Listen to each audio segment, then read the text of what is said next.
Hello everyone, welcome to episode 9 of the Poems and Stories series. Today's story is called The Boy Who Always Finished What He Started. We are still in the 5th grade section of this book, so let's go ahead and get started. One day during the critical period of the Civil War, a newsboy in Detroit went into the office where he daily obtained his supply of papers. "What is the news?" he questioned. "Haven't you heard?" asked another newsboy who stood nearby. "There has just been a big battle at Pittsburgh Landing." "Oh!" exclaimed the boy, and he extracted a pencil from his pocket and began to make some calculations. "What are you trying to figure out, Tom?" the other boy asked. "How many papers I shall need today," he replied, as he turned and approached the circulation manager's desk. "I want 1,000 newspapers," said young Edison.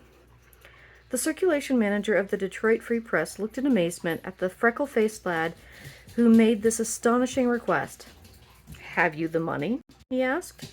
"No, sir," replied Edison. "Then get out."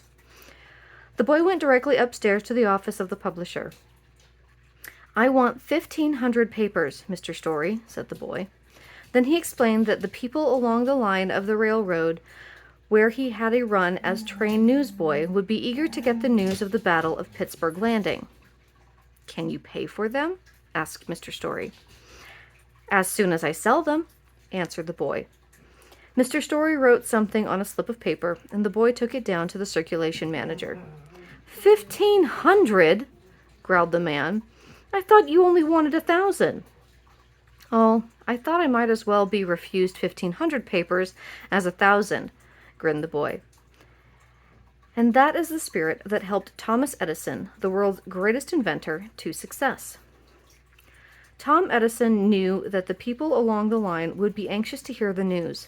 He had no money, but he had courage, and what is better, the habit of thinking things out, that is, of thinking ahead. Usually he sold about 60 papers along the train route. How could he sell 1,500? He had thought that all out in advance. He went to a telegraph operator who was fond of reading and said to him, "If you will wire ahead to every stop that there has been a big battle and that I am coming with papers telling the story and giving you a daily paper and the 2 magazines a month for 6 months, thus bargained young Edison. And that I am coming with papers telling the story and giving a list of the dead and wounded, I will send you a daily paper and 2 magazines a month for 6 months. Thus bargained young Edison. "I will do it," agreed the operator. When young Edison reached his first stop, Utica, there was a large crowd of people waiting at the station. "At first I thought the crowd was going on an excursion," said Mr. Edison in relating the incident. "But I soon realized that they were waiting for the papers. I sold more than half of my papers there, and at Mount Clemens and Port Huron I sold the remainder." Thomas Alva Edison was born in Milan, Ohio, February 11th, 1847. He lived there until he was 7 years old, at which time his family moved to Port Huron, Michigan. He was a very energetic and industrious boy. Young Edison had frequently noticed how eager the railroad men were for news. They often sat and talked about railroad affairs by the hour. So he bought an old hand press and some type, set it up in one of the baggage cars where he kept his papers, and started the Grand Trunk Herald, the first newspaper in the world printed on a train in motion. It was not long before 3 boys were helping him, and he was printing 400 copies a week. If Brackeman Jim Jones were promoted, or locomotive number 99928 blew out a cylinder, he put it in his paper, and the men liked to read it. One day, when young Edison was experimenting with chemicals, he tipped over a bottle of phosphorus, which set the car afire.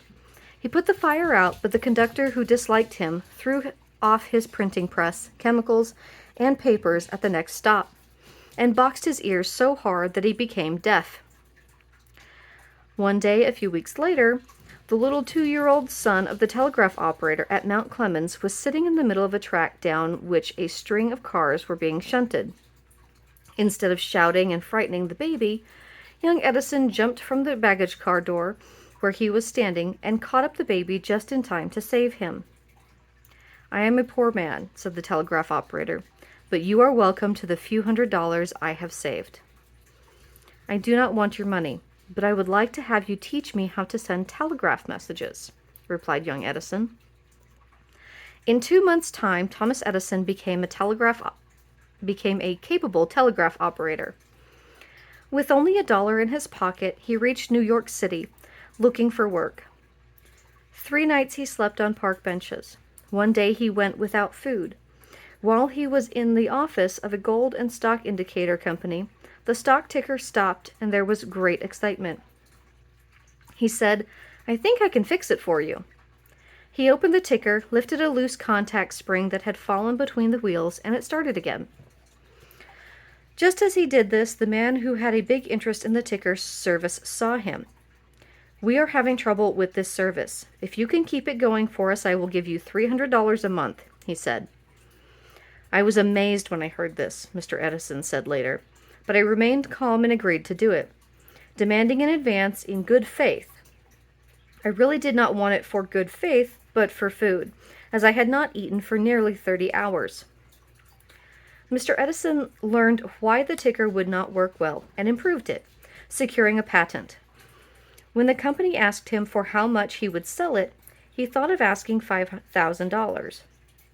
"I will let the company make the first offer," he said to himself. They gave him $40,000, so he made exactly $35,000 by using his judgment. All the world knows of his rapid rise after that. This money enabled him to build a laboratory and carry out experiments. He has invented the quadruplex telegraph, the incandescent light, the phonograph, moving pictures, speaking parts of the telephone, appliances for use on electric railways, storage batteries, and scores of other great things. Everett and Reed. Thank you for getting all the way to the end of today's story. As always, any out-of-date words or phrases do not reflect my personal or political beliefs. This book was written in 1930 and reflects that. Thank you so much for getting to the end. If you haven't already, please like and subscribe, and I hope to see you in the next video.